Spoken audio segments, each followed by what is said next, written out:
पिछले एपिसोड में डीटीआर ने युहा से कहा था कि तुम्हें मेरे सामने सोल एक्सपेरिमेंट को करके दिखाना होगा और अब इस तरह से हम देखते हैं कि वे सभी वहां से वापस चले गए थे। इसके बाद अगले सीन में हम देखते हैं कि डीटीआर युहा को अपने साथ लेकर आ गया था, जहाँ के नजारे को देख युहा पूरी तरह से हैरान हो जाता है और कहने लगता है कि ये तो असल में स्टार फॉरेस्ट का सेंटर है। जिसके बाद वहीं हम देखते हैं कि डीटीआर उसे इसके बारे में बताने लगा था और फिर उससे कहने लगता है कि इसे लाइफ लेक कहा जाता है और ये लेक वाटर असल में विटालिटी से भरा हुआ है, जिसके वजह से अगर तुमने इसे पी लिया तो फिर तुम्हारी सोल पावर रिकवर हो जाएगी। जिसके बाद हम देखते हैं कि युहा भी इसकी बात मानने के लिए रेडी हो गया था और फिर वो इसे पीते ही कहने लगता है कि ये तो बहुत ही स्वीट है और सारी थकान बिल्कुल एक पल में गायब हो गई। फिर वो कहने लगता है कि हम इंसान जिस जगह को ग्रेट रीजन बोलते हैं वह तो असल में धरती का एक पैराडाइज है। तब इस पर डीटीएन कहने लगता है कि यहीं पर लाइफ का जन्म हुआ है और यह हमारे स्टार फॉरेस्ट में सबसे होली लाइफ लेक है। इसके बाद वो आगे कहने लगता है कि ये लेक मिलियन सालों से एग्जिस्ट करता है, जिसने की स्टारडू फॉरेस्ट के सभी क्रिएचर को जन्म दिया है और अब इसीलिए वो इसे कहता है कि ये खुद ही में एक मिरेकल है। लेकिन तभी इसी वक्त हम देखते हैं कि वो बियर यहाँ आ गया था, जो कि अभी भी इंसानों पर काफी गुस्सा होता है और अब इसीलिए हम देखते हैं कि वो सीधे युहा पर अटैक करने के लिए चला गया था। मगर इसके बाद भी हम देखते हैं कि डीटीआर ऐसा कुछ भी नहीं होने देता, इसीलिए हम देखते हैं कि उसने अपने पावर का यूज करके इसे रोक दिया था और फिर उससे कहता है कि तुम जल्दी से पीछे हट जाओ। मगर इसके बाद भी हम देखते हैं कि बियर इतना आसानी से मारने वाला नहीं होता, इसीलिए वो इसे कहने लगता है कि तुम्हें पता है कि हमारे इसमें कितने ब्रदर और सिस्टर मारे गए, इसके अलावा पता नहीं हमने इसमें अपने कितने साथियों को खो दिया, जिसका वजह से मैं तो इंसानों को पूरी तरह से मिटा देना चाहता हूँ, लेकिन आखिर में तुमने पीछे हटने का ऑर्डर क्यों दिया। जिसके बाद वहीं हम देखते हैं कि डीटीआर अब इस पर काफी गुस्सा हो गया था, इसीलिए वो इससे कहने लगता है कि क्या तुम मरना चाहते हो और मुझे ऑफेंड करने की तुम्हारी हिम्मत कैसे हो गई। और अब इस तरह से हम देखते हैं कि उसने इस पर अपने प्रेशर का यूज कर दिया था। जिसके बाद हम देखते हैं कि अब इसके वजह से बियर कुछ भी नहीं कर पाता और अब इसीलिए वो इसके सामने अपनी गलती के लिए माफी मांगने लगता है। जिसके बाद हम देखते हैं कि आखिरकार डीटीआर ने इसे छोड़ दिया था और फिर उससे कहने लगता है कि इसमें हमारे बहुत सारे सोल भी मारे गए, लेकिन क्या तुम्हें अभी भी समझ में नहीं आया कि इंसानों की ताकत हमसे आगे निकल गई है। इसके अलावा अब तो रीइंफोर्समेंट भी वहां पर आ गया था, जिसके वजह से अगर हमने किसी भी कीमत पर श्रेक एकेडमी को डिस्ट्रॉय भी कर दिया होता तो फिर तुम्हें क्या लगता है कि इंसानों का रिएक्शन क्या होता, क्योंकि हमने तो अभी केवल वहीं पर अपना बहुत कुछ गवा दिया था, जिसके वजह से अगर हमने इसे कंटिन्यू किया होता, जिसके वजह से ऐसा लगता है कि हम वहाँ पर कुछ भी नहीं कर पाए होते, बल्कि हम तो पूरी तरह से बर्बाद हो गए होते। मगर तभी इसी वक्त हम देखते हैं कि बीजी और बाकी फियर स्पीस भी यहाँ पर आ जाते हैं, जिसे देख युहा कहने लगता है कि स्टारडू फॉरेस्ट के 500 फियर स्पीस यहाँ पर आ गए, जबकि आइस एम्परर और स्नोकर में स्पिरिचुअल सी में है और अब इस तरह से ऐसा लगता है कि सातों फियर स्पीस एक साथ में इकट्ठा हो गए हैं। मगर वहीं अब हम देखते हैं कि डीटीआर इसमें कोई देरी नहीं करता और वो युहा से पूछने लगता है कि होली बीस ने तुम्हारे लिए खुद को सेक्रीफाइस क्यों किया। जिसके बाद वहीं हम देखते हैं कि युहा भी से इसके बारे में बताने के लिए रेडी हो गया था, इसीलिए हम देखते हैं कि वो स्नोकर को बाहर निकाल लेता है। जिसके बाद वहीं हम देखते हैं कि सभी इस बात से पूरी तरह से हैरान हो गए थे और फिर कहने लगता है कि यह औरत तो सच में स्नोकर का है। इसके बाद युहा इनको बताना लगता है कि होली बीस से सबसे पहले मेरा सामना स्टार फॉरेस्ट में ही हुआ था और फिर आखिरकार उसने मुझे बचाने के लिए खुद को सेक्रीफाइस कर दिया। इसके बाद वो इनसे कहना लगता है कि उसने केवल मुझे ही नहीं बचाया, बल्कि उसने सनमून एम्पायर में फंसे हुए सैकड़ों यंग सोल मास्टर को भी बचाया है, जिसके वजह से वह असल में डाब्लो कॉन्टिनेंट की हीरो है। जिसके बाद वहीं हम देखते हैं कि बीजी इस बात से पूरी तरह से हैरान होती है और उसे अभी भी यकीन नहीं होता कि उसने इसे बचाने के लिए खुद को सेक्रीफाइस कर दिया। लेकिन वहीं हम देखते हैं कि डीटीआर इसके बारे में ज्यादा बात नहीं करना चाहता था, इसीलिए वहीं से कहना लगता है कि होली बीस तो मर गई, जिसके वजह से तुम इसके बारे में भूल जाओ और अब ये बताओ कि इसने जो कहा था तुम इसके बारे में क्या सोचते हो। तब इस पर डिमेंट्री कहता है कि इसने जो भी कहा वह बहुत ही शानदार है, मगर इसके बाद भी हम देखते हैं कि वो इसे इतना आसानी से छोड़ने वाला नहीं होता और कहना लगता है कि तुम इसके बारे में कितना श्योर हो कि हमारे सोल भी सोल बनने के बाद कॉन्शियसनेस रह सकते हैं। तब इस पर हाउचेन से कहता है कि कम से कम 70%। इसके बाद वो कहना लगता है कि उस समय स्नोगर्ल एक स्पेशल सिचुएशन में थी, जिसके बाद मेरे टीचर ने अपने डिवाइन कॉन्शियसनेस को बर्न करके इसे बचाया था और इसीलिए इसके एग्जिस्टेंस को मेंटेन कर पाना इतना आसान नहीं है। इसके बाद वो इनसे कहना लगता है कि अगर किसी ऑर्डिनरी सोल भी सोल मास्टर के सोल को फ्यूज किया गया तो फिर इसका सीधा मतलब है कि यह सक्सेसफुल नहीं होगा। फिर वो इनसे कहना लगता है कि मैं जैसे जैसे सोल के सीक्रेट आर्ट में माहिर होता जाऊंगा तब इसके वजह से इसका सक्सेस रेट भी बढ़ता जाएगा। जिसके बाद वहीं हम देखते हैं कि बीजी इसकी बात मानने के लिए रेडी हो जाती है और कहने लगती है कि मैं इसे एक बार ट्राई करके देखना चाहती हूँ, क्योंकि वैसे भी अवयव और खत्म हो गया है, जिसमें कि बहुत सारे सोल भी सीरियस तरीके से इंजर्ड हुए हैं, इसीलिए मुझे लगता है कि उनका ट्रीटमेंट भी नहीं हो सकता,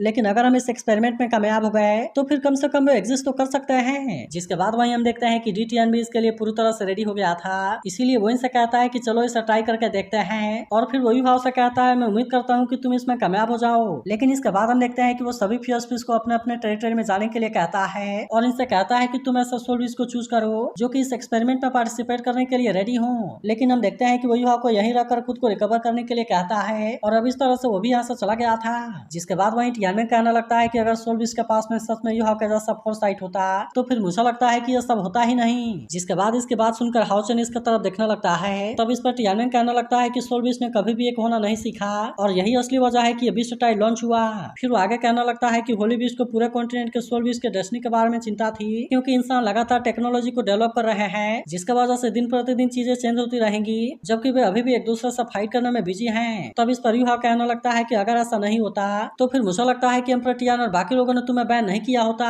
लेकिन तभी इसी वक्त हम देखते हैं कि बिंग भी बाहर आ जाती है, जो कहने लगती है कि भले ही टियानमेंग के पास में एवरेज वाली कॉम्बैट पावर है, लेकिन फिर भी इसका मेंटल पावर बहुत ही पावरफुल है, जो कि इविल एम्परर, इविल आई और टायरेंट लॉर्ड का सामना करने के लिए काफी है। जिसके बाद वहीं हम देखते हैं कि यूहाओ भी थोड़ा सा हैरान हो गया था और फिर कहता है कि बिंग क्या तुम भी इंसानी रूप में ट्रांसफॉर्म हो गई। मगर तभी इसी वक्त हम देखते हैं कि टियानमेंग इसके पास में आकर बैठ जाता है और फिर कहता है कि हमारी मैचिंग अच्छी है ना। लेकिन तभी हम देखते हैं कि बिंग इस बात से गुस्सा होकर उसे गुस्सा मार देती है और फिर कहने लगती है कि अगर डी टियान और बाकी लोगों ने इसे प्रोटेक्ट किया होता तो फिर क्या टियानमेंग आज 11th सोल बीस्ट नहीं होता। मगर तभी हम देखते हैं कि यूहाओ भी थोड़ा सा मजा लेने लगता है और कहने लगता है कि जब से तुम चियान कुन से बाहर आई हो तब से मुझे ऐसा लगता है कि टियानमेंग के साथ तुम्हारा रिलेशनशिप अच्छा हो गया है। जिसके बाद वहीं हम देखते हैं कि बिंग इस बात से शर्माने लगती है और कहने लगती है कि तुम ये कैसी बातें करने लगे। तभी यूहाओ इनसे कहने लगता है कि तुमने मेरे साथ में सोल का रास्ता चूज कर लिया है, जिसके वजह से अब तुम्हारा रास्ता बिल्कुल भी सोल बीस्ट के जैसा नहीं होगा। लेकिन इसके बाद भी मुझे ऐसा लगता है कि इनका जन्म सोल बीस्ट के रूप में हुआ है और इसीलिए मुझे उम्मीद है कि सोल बीस्ट इस डालो कॉन्टिनेंट में रह सकते हैं। जिसके बाद वहीं हम देखते हैं कि यूहाओ भी इसके लिए पूरी तरह से रेडी हो गया था और फिर कहता है कि खुद मुझे इसके बारे में कुछ करना होगा। इसके बाद हम देखते हैं कि यूहाओ ने प्रैक्टिस करना शुरू कर दिया था, जहाँ के ब्रेथ की वजह से इसका प्रैक्टिस बहुत ही अच्छा होने लगता है और अब इस तरह से हम देखते हैं कि यहाँ पर उसने बहुत ही शानदार तरीके से प्रैक्टिस करना शुरू कर दिया था, जो कि सच में बहुत ही अच्छा होता है। लेकिन इसके बाद हम देखते हैं कि वो अपनी टीचर के बातों को याद करने लगता है और कहने लगता है कि वर्ल्ड में डोमिनेट करने और स्पिरिचुअल पावर और सोल पावर को इंटीग्रेट करने का ट्रू फीलिंग सच में बहुत ही शानदार है। मगर तभी इसी वक्त हम देखते हैं कि डी टियान भी यहाँ पर आ गया था, जो इसकी तारीफ करते हुए कहता है कि तुम्हारी बॉक्सिंग तो सच में काफी शानदार है। जिसके बाद यूहाओ से कहने लगता है कि नहीं, मैं ऐसा हिम्मत नहीं कर सकता, क्योंकि आपके सामने मैं तो केवल एक फायर फ्लाई हूँ। लेकिन इस पर डी टियान उसे कहने लगता है कि तुम पहले से ही काफी अच्छे हो, क्योंकि तुम्हारे पास ऐसी क्वालिटी है जो बाकी इंसानों के पास नहीं है, और इसके अलावा तुम तो इतना खतरनाक सिचुएशन में भी आराम से प्रैक्टिस कर रहे हो, जिसके वजह से अगर तुम इस पर कॉन्सेंट्रेट कर पा रहे हो तो फिर मुझे लगता है कि ये पहले से ही काफी अच्छा है। मगर तभी हम देखते हैं कि डी टियान इसका टेस्ट लेने के लिए रेडी हो गया था और अब इसीलिए वो इससे कहता है कि तुम इसके लिए अपना बेस्ट ट्राई करना। जिसके बाद वहीं हम देखते हैं कि यूहाओ भी इसके लिए पूरी तरह से रेडी हो गया था, इसीलिए वो तुरंत अपने पावर का यूज करना शुरू कर देता है और अब इस तरह से हम देखते हैं कि वो डी टियान पर अटैक करने के लिए कोशिश करने लगा था।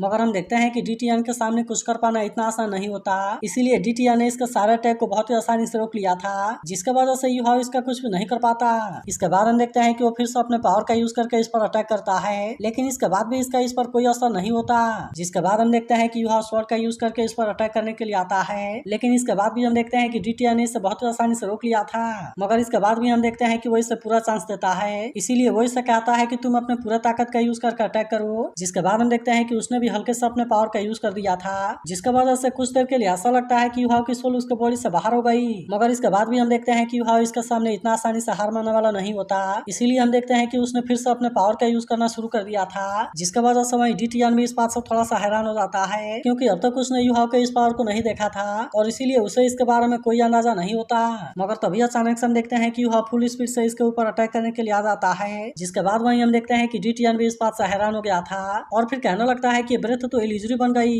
इसके बाद वो कहने लगता है ऐसा लगता है कि नेचर का साथ में मर्ज हो गया है, जिसके वजह से वो इस बात से काफी इंप्रेस हो गया था और फिर कहने लगता है कि ये तो इस पॉइंट तक ग्रो हो गया है, जिसके वजह से ये तो सच में मुंह का डिसाइपल कहलाने के लायक है और अब इसकी कॉम्बैट स्किल ऐसे लेवल में पहुंच गई है। इसके बाद हम देखते हैं कि वो फिर से इसकी तारीफ करने लगा था और कहने लगता है मुझे तो डर है कि इंसानों के बीच में सुपर डाल हुआ है। मगर तभी से बीच हम देखते हैं कि यूहाओ ने अपने पावर को पूरी तरह से एक्टिवेट कर लिया था और अब इसीलिए वो इसका यूज करके डी टियान पर अटैक करने के लिए चला आता है। जिसके बाद वहीं हम देखते हैं कि डी टियान भी इसके ऐसे पावर को देख पूरी तरह से हैरान हो गया था, इसीलिए हम देखते हैं कि वो इसके सामने आने की हिम्मत नहीं करता। जिसके बाद वो अपने पावर का यूज करके नीचे एक खाई बना देता है। इसके बाद हम देखते हैं कि वो खुद भी वहां से हट गया था और अब इस तरह से यूहाओ की पावर उसके अंदर चली जाती है। जिसके बाद इसके वजह से हम देखते हैं कि वहां पर एक बहुत बड़ा धमाका होता है, जिससे देख यूहाओ डी टियान से कहने लगता है कि मेरे ऊपर दया दिखाने के लिए थैंक यू। तब इस पर डी टियान उसे कहता है कि तुम अपना प्रैक्टिस करना जारी रखो और मैं 2 दिन के बाद फिर से तुमसे मिलने के लिए आऊंगा। मगर वहीं हम देखते हैं कि डी टियान सच में यूहाओ के पंच वाले पावर से हैरान होता है, इसीलिए वो इसके बारे में सोचते हुए कहने लगता है कि वैसे तो इम्पॉसिबल है कि वो पंच मुझे हट कर पाता,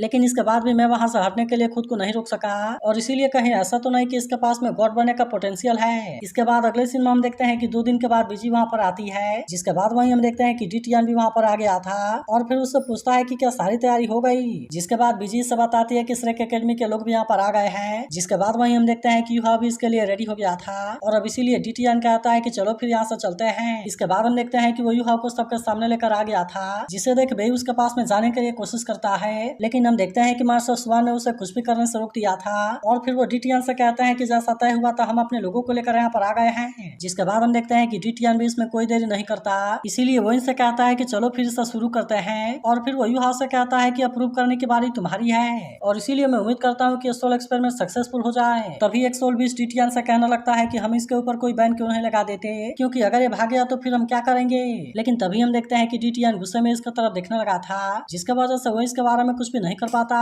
मगर वहीं हम देखते हैं कि यूहा इसके लिए पूरी तरह से रेडी हो गया था, इसीलिए वो इनसे कहता है कि दोनों तरफ का पार्टिसिपेंट आगे आए। जिसके बाद वहीं हम देखते हैं कि डीटीएन बीजी को इशारा करता है और अब इसीलिए बीजी एक इंजर्ड सोलबिस को इसके लिए चूज करती है। जिसके बाद वहीं हम देखते हैं कि वो सोलबिस भी इसके लिए रेडी हो गया था और इसीलिए वो वन आई टाइगर से कहता है कि तुम इसके लिए जाओ। मगर तभी हम देखते हैं कि वो सोलबिस फिर से गुस्सा होने लगता है और फिर वो कहने लगता है कि 10,000 साल वाला वन आई टाइगर मेरा लॉयल सबॉर्डिनेट है, जो कि इस बिस्ट टाइड में बहुत बुरे तरीके से इंजर्ड हुआ है, इसीलिए इसे बचाने में पहले से काफी लेट हो गया है। जिसके वजह से अगर तुम्हारा एक्सपेरिमेंट फेल हुआ तो फिर मैं इसके वजह से तुम्हें और सामने वाले को मार दूंगा। जिसके बाद हम देखते हैं कि इसके बारे में सुनकर सभी इस बात से काफी डर जाते हैं और अब इसीलिए कोई भी इसके लिए नहीं जाता। लेकिन तभी हम देखते हैं कि हुआ भी इसके लिए रेडी हो गया था और इसीलिए वो कहता है कि सबसे पहले मैं जाऊंगा। जिसके बाद वहीं हम देखते हैं कि हुआ भी इस बात से थोड़ा सा हैरान हो गया था और फिर उससे कहता है कि मैंने उम्मीद नहीं किया था कि इसके लिए सबसे पहले तुम आओगे। तब इस पर हुआ भी उससे कहने लगता है कि मैंने कॉलेज में तुम्हें कई बार टारगेट किया, जिसकी वजह से मुझे पता है कि मेरा कोई अच्छा इंप्रेशन नहीं है, लेकिन इसके बाद भी तुमने एक बार भी इसके बारे में नहीं सोचा और तुमने उस समय मेरे फादर को बचा लिया। अब इसीलिए वो इससे कहता है कि मैं इसके लिए रिपे करना चाहता हूँ। जिसके बाद युवा उससे कहता है कि तुम्हें पूरी तरह से सिंसियर रहना होगा और तुम्हें इस सोल भी इसके साथ में मर्ज होना होगा। इसके बाद वो इससे कहता है कि सोल कंप्लीट होने के बाद ये तुम्हारा सोल बन जाएगा और अगर ये सक्सेसफुली तुम्हारे साथ में मर्ज हो गया। जिसके बाद वहीं हम देखते हैं कि हुआ बिन भी इसके लिए रेडी हो गया था और अब इसीलिए वो इससे कहता है कि तुम इससे शुरू करो। जिसके बाद वहीं हम देखते हैं कि युवा ने भी अपने पावर को एक्टिवेट कर लिया था, जिसे देख सभी कहने लगते हैं कि ये तो असल में 7 रिंग वाला सोल सेंट बन गया है और इसके पास में तो 1 लाख साल वाला सोलिंग है। जिसके बाद वहीं हम देखते हैं कि हुआ बिन भी इस बात से हैरान हो गया था और कहता है कि मैं तो इस लाइफ में इसकी बराबरी नहीं कर पाऊंगा। मगर वहीं अब हम देखते हैं कि युवा ने रिचुअल को शुरू कर दिया था, जिसमें वो कहने लगता है कि सोल तुम अपने विश को बताओ और अब इस तरह से हम देखते हैं कि उसने अपने मैजिकल वेपन को भी बाहर निकाल लिया था। जिसके बाद वहीं हम देखते हैं कि वन आई टाइगर भी इसके लिए रेडी हो जाता है, इसीलिए युवा ने भी अपने पावर का यूज करना शुरू कर दिया था ताकि अब इस तरह से इनको एक साथ में मर्ज किया जा सके। जिसके बाद हम देखते हैं कि वो अपने रिचुअल को भी आगे बढ़ाने लगता है, लेकिन तभी अचानक से हम देखते हैं कि वन आई टाइगर इस पर अटैक करने के लिए रेडी हो गया था, जिसे देख मास्टर स्वान भी इस बात से परेशान हो जाते हैं। मगर इसके बाद भी हम देखते हैं कि युवा को इसके बारे में कोई चिंता नहीं होती, इसीलिए उसने भी अपने आइस पावर का यूज करके इस पर अटैक कर दिया था, जिसके वजह से वो इसका कुछ भी नहीं कर पाता। मगर वहीं उधर हम देखते हैं कि वो सोल भी से इसके ऊपर काफी गुस्सा हो गया होता है और कहने लगता है कि मेरे लोगों को मारने की तुम्हारी हिम्मत कैसे हो गई। तो अगर एक्सप्लेनेशन अच्छी लगी हो तो इस वीडियो को लाइक और इस पर एक कमेंट जरूर कर देना और अगर आप इसके अगले एपिसोड के लिए एक्साइटेड हो तो इसके बारे में जरूर बताना।